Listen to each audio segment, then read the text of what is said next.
Oke, Assalamualaikum warahmatullahi wabarakatuh. Selamat siang, Bapak Ibu.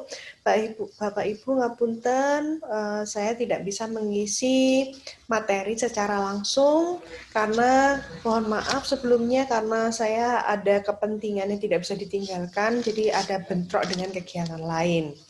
Namun tetap meskipun saya tidak bisa bertemu langsung secara via Zoom dengan Bapak Ibu, harapannya proses penyampaian materi pada siang hari ini bisa tetap tersampaikan dengan baik seperti itu.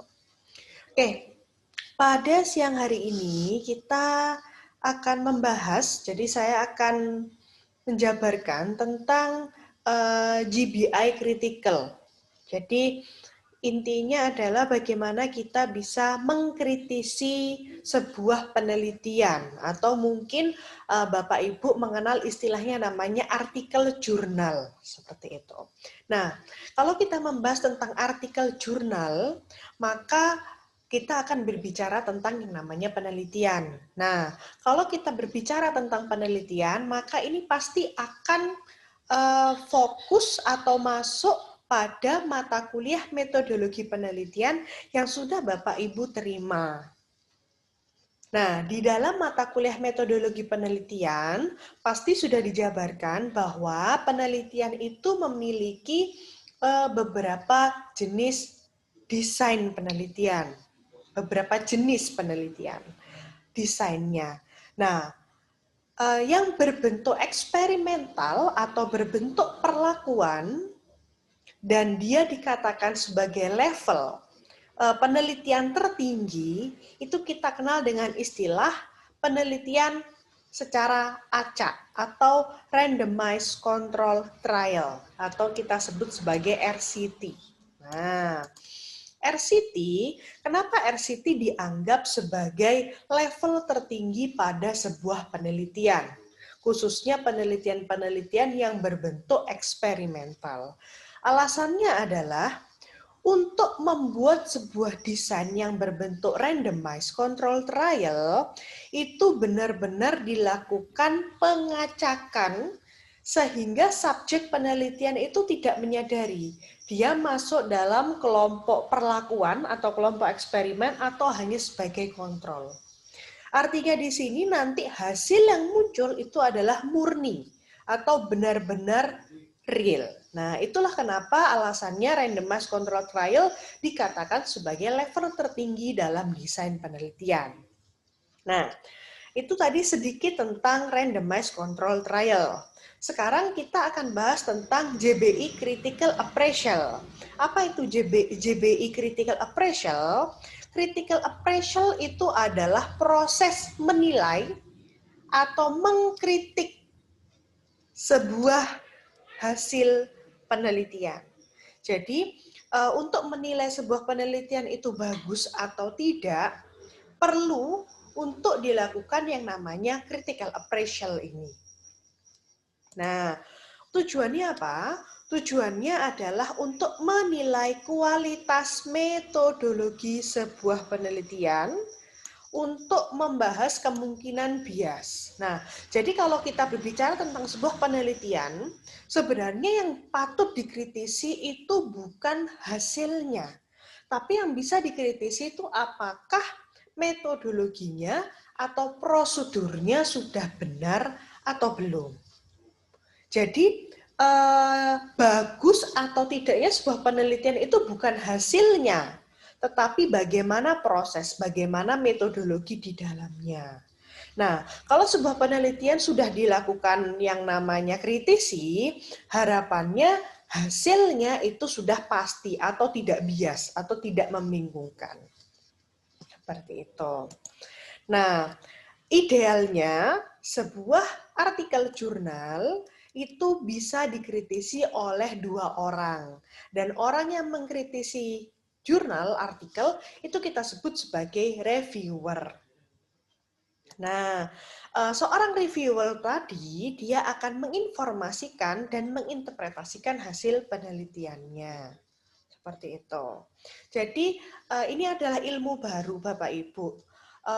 di strata S1 Bapak Ibu cukup tahu. Jadi sebatas tidak harus paham 100%, tapi cukup tahu bahwa ada sebuah proses yang namanya critical appraisal.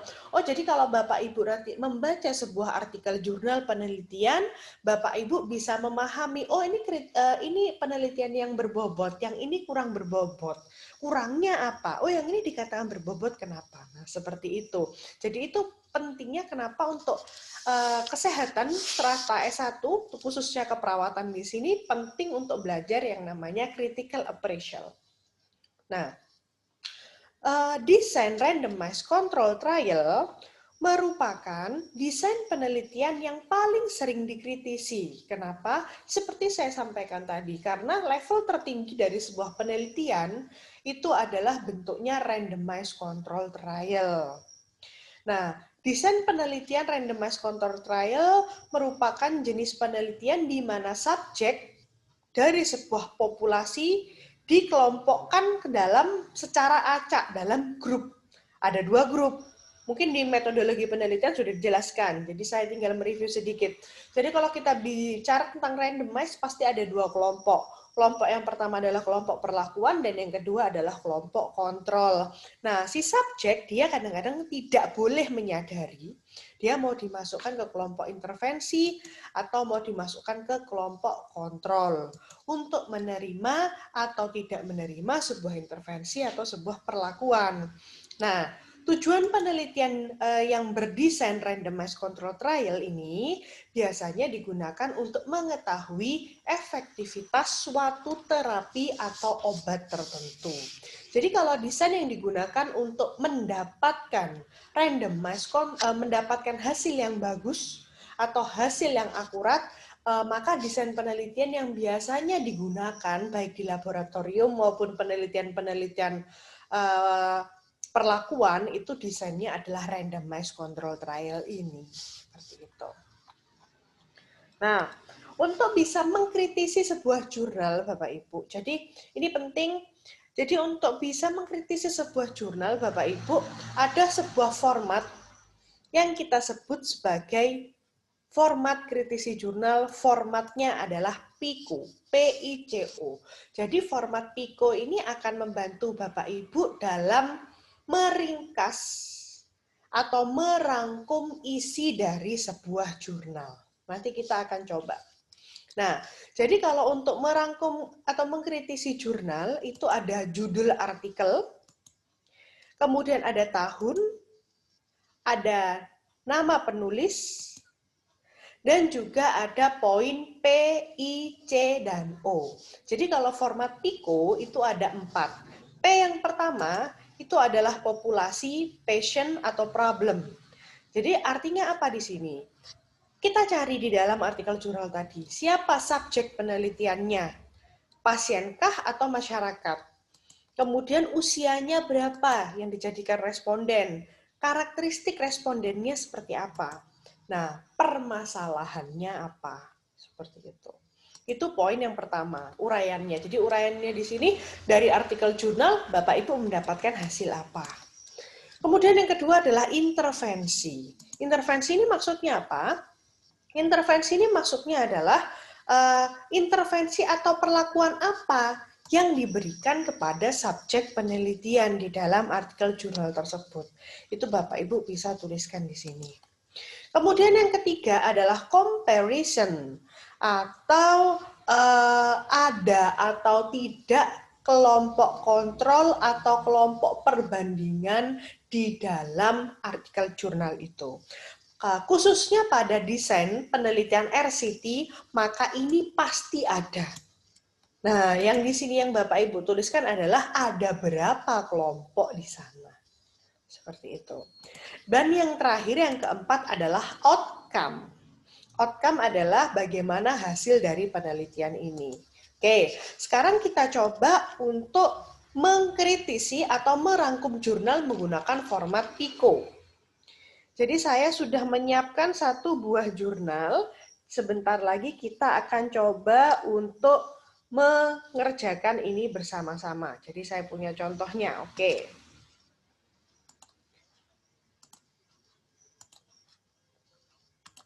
Oke, kita mulai dulu Bapak Ibu.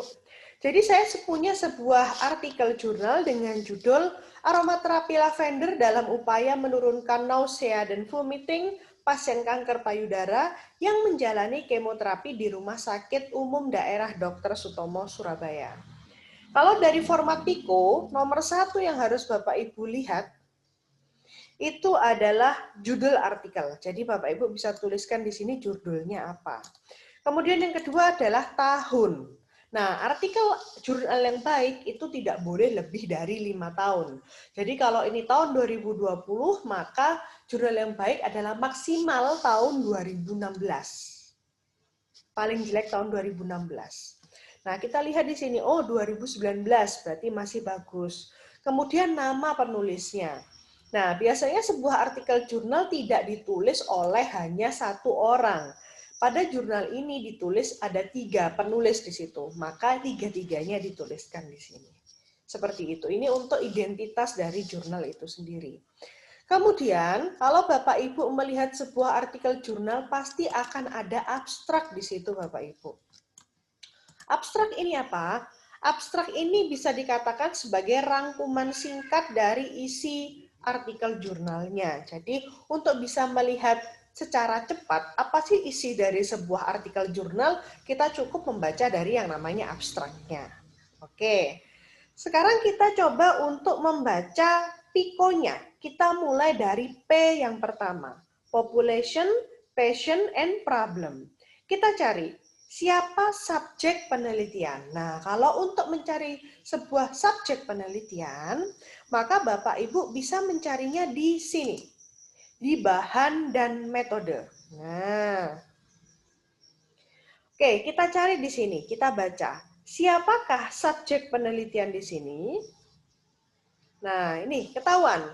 Jadi yang menjadi responden adalah pasien kanker payudara yang rawat jalan berusia 17 sampai 65 tahun dengan beberapa karakteristik. Karakteristiknya adalah minimal kemoterapi kedua, pernah menjalani pembedahan atau tidak, pasien nyeri ringan, kemudian stadium 1 sampai 3B, diberikan obat antiemetik, tidak mengkonsumsi obat antidepresan, tidak memiliki komplikasi, tidak memiliki gangguan penciuman, riwayat asma, pasien atau pasien hipersensitif pada esensial oil lavender, dan menyukai aroma esensial oil lavender. Nah, itu adalah subjek penelitian dan karakteristiknya. Jadi di poin P di sini Bapak Ibu bisa melihatnya di sana. Jadi ini adalah karakteristik responden. Jadi siapa, populasinya siapa, pasiennya siapa, respondennya siapa. Kemudian permasalahannya apa? Nah, permasalahannya apa? Bapak Ibu bisa melihat di sini. Jadi problem Bapak Ibu bisa melihat di sini. Tujuan penelitiannya adalah untuk menganalisa pengaruh aromaterapi lavender terhadap nausea and vomit pada pasien kanker payudara yang menjalani kemoterapi. Nah, jadi itu. Jadi kita sudah dapat poin P yang pertama, poin population, patient, and problem. Bisa Bapak Ibu cari di sini. Jadi biasanya ada di bahan dan metode, di situ akan dituliskan siapa respondennya. Kemudian kalau untuk problemnya, Bapak Ibu bisa cari di tujuan penelitian. Oke. Cukup jelas, nggih? Sekarang kita ke intervensi. Nah, intervensi definisinya apa? Penjelasannya adalah perlakuan apa yang diberikan pada subjek penelitian. Kalau ini pun Bapak Ibu bisa baca di poin bahan dan metode. Nah, kita cari apa yang ingin dilakukan, apa yang harus dilakukan. Oke, yang dilakukan adalah satu, responden dibagi menjadi 2, ya. Masuk dalam kelompok aromaterapi, dilakukan tes penciuman untuk mengetahui apakah respon memiliki alergi. Jadi dibagi menjadi 2 kelompok. Kemudian akan diberikan aromaterapi yang telah diencerkan. Kemudian diminta untuk melakukan pernafasan dalam hingga abdomen terasa hangat. Dilakukan 2 kali sehari dengan durasi 10 menit pada pagi hari saat bangun tidur dan 10 menit malam hari sebelum tidur selama 21 hari. 3 hari berturut-turut. Ini pada kelompok intervensi. Sedangkan seperti yang saya sampaikan tadi bahwa kalau kita bicara bicara desain randomized control trial akan ada 2 kelompok. Kelompok yang kedua hanya diberikan perawatan standar rumah sakit. Nah, jadi kalau pertanyaannya apa intervensi yang dilakukan pada kelompok perlakuan? Nah, ya ini berarti mulai awal dilakukan tes penciuman sampai dia diberikan aromaterapi selama 21 hari berturut-turut. Nah, itu adalah poin I, intervensi. Kemudian selanjutnya poin C, komparasi. Apakah ada kelompok kontrol atau perbandingan? Pasti ada, karena ini randomized control trial. Yang mana? Nah, ini kelompok kontrol. Hanya diberikan perawatan standar rumah sakit. Berarti ada berapa kelompok kontrol di sini? Jawabannya adalah ada 1 kelompok kontrol. Nah, kemudian hasilnya bagaimana? Nah, untuk hasilnya, apa hasil yang diperoleh dari penelitian ini? Hasil kita bisa lihat kalau Bapak Ibu pengen cepatnya ya atau singkatnya kita bisa lihat dari abstrak. Nah, didapatkan bahwa kelompok yang diberikan aromaterapi dapat menurunkan nausea dan vomiting pada pasien kanker payudara yang mendapatkan kemoterapi. Ya, jadi hasilnya adalah signifikan, cukup. Seperti itu. Nah, itu adalah format PICO. Jadi ada population, patient, dan juga problem, P yang pertama. Kemudian yang kedua adalah intervention. Intervensi yang diberikan apa? Kemudian C-nya adalah comparison. Kemudian O-nya adalah outcome, hasilnya apa. Seperti itu. Jadi cukup Bapak Ibu cari saja di artikel jurnalnya.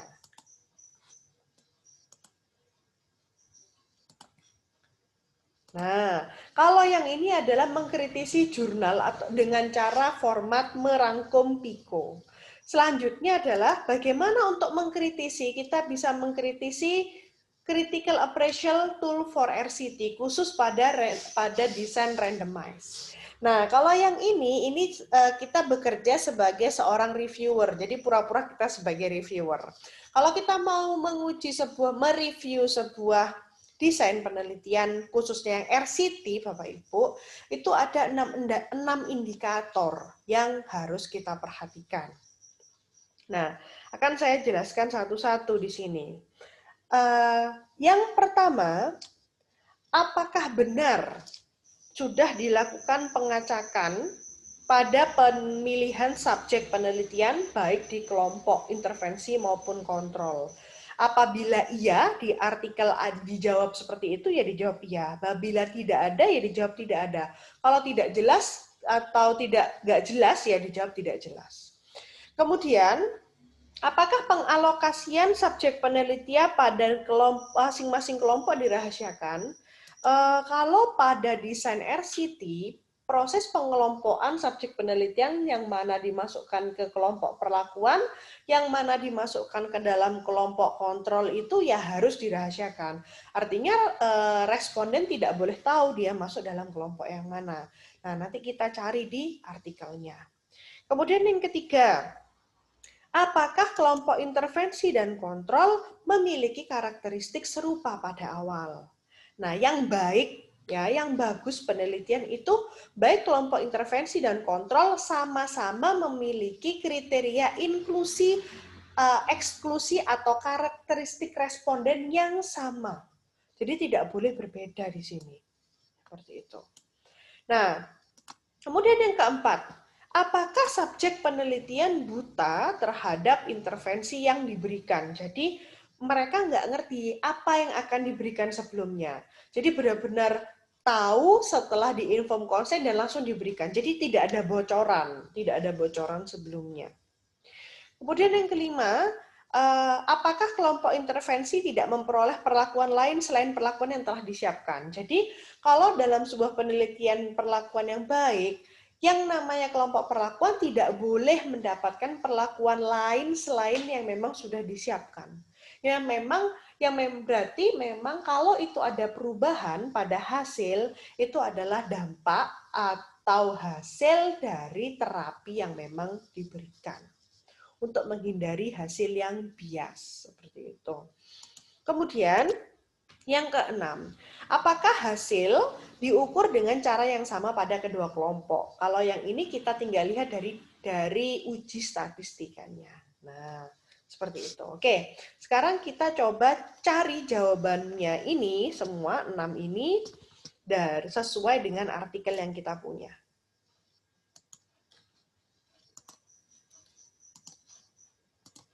Oke, kita mulai dari yang pertama. Apakah sudah dilakukan pengacakan dalam pemilihan subjek? Kita bisa cari itu di bab bahan dan metode. Nah, nih. Jenis penelitian ini adalah true eksperimen dengan randomized pretest post-test. Teknik sampling dilakukan dengan cara menentukan 40 responden secara konklusif, konsekutif, sesuai kriteria inklusi dan eksklusi. Penentuan kelompok sampel dilakukan secara random. Berarti jelas di sini betul? Ya, Bapak Ibu jawab ya, karena pemilihan subjek penelitian sudah dilakukan secara random. Kemudian yang kedua, apakah pengalokasian subjek penelitian pada masing-masing kelompok dirahasiakan? Karena ini sudah mereka jelas tekniknya adalah konsentif, maka jelas mereka tidak tahu atau pemilihannya dirahasiakan. Ya. Berarti jawabannya adalah iya. Kemudian, apakah kelompok intervensi dan kontrol memiliki karakteristik serupa di awal? Kita lihat di sini bagaimana tadi karakteristik respondennya. Nah, jawabannya adalah iya. Karena baik kelompok kontrol maupun perlakuan sama-sama memiliki karakteristik responden yang sama, yaitu ini. Seperti itu. Kemudian, apakah subjek penelitian buta terhadap intervensi yang diberikan? Nah, ini. Kelompok responden penelitian ditentukan secara random melalui undian. Berarti benar-benar random. Kemudian peneliti juga menunjuk satu anggota sebagai pengawas. Nah, berarti benar-benar bahwa responden buta terhadap intervensi yang diberikan mereka, tidak tahu di sini. Kemudian, apakah kelompok intervensi tidak memperoleh perlakuan lain selain perlakuan yang telah diberikan?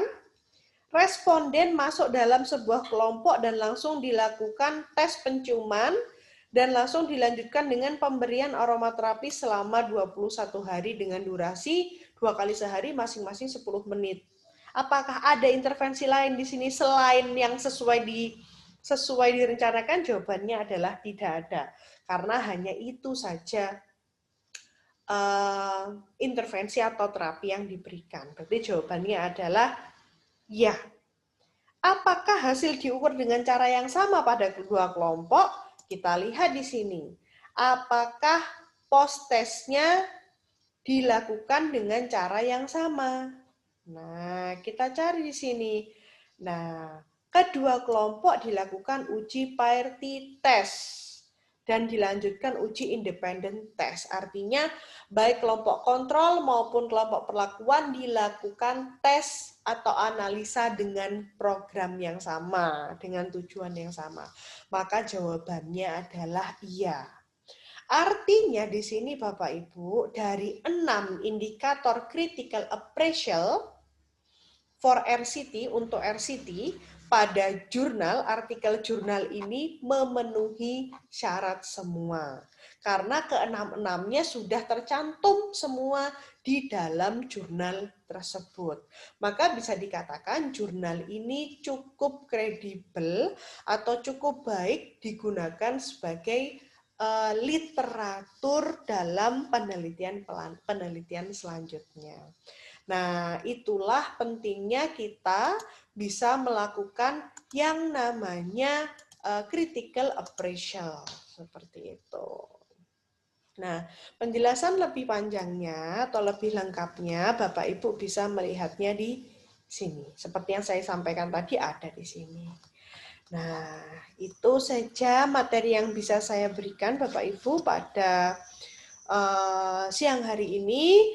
Semoga Bapak Ibu bisa memahami, ini adalah bisa dikatakan mungkin ilmu baru untuk Bapak Ibu, tapi harapannya untuk jenjang S1 Bapak Ibu sudah tidak asing lagi dengan yang namanya critical appraisal, bahwa itu adalah metode yang cukup baik untuk menentukan kualitas sebuah penelitian. Oke, semoga bermanfaat. Kurang lebihnya mohon maaf. Wassalamualaikum warahmatullahi wabarakatuh. Terima kasih. Semoga kita segera bertemu dalam keadaan sehat walafiat.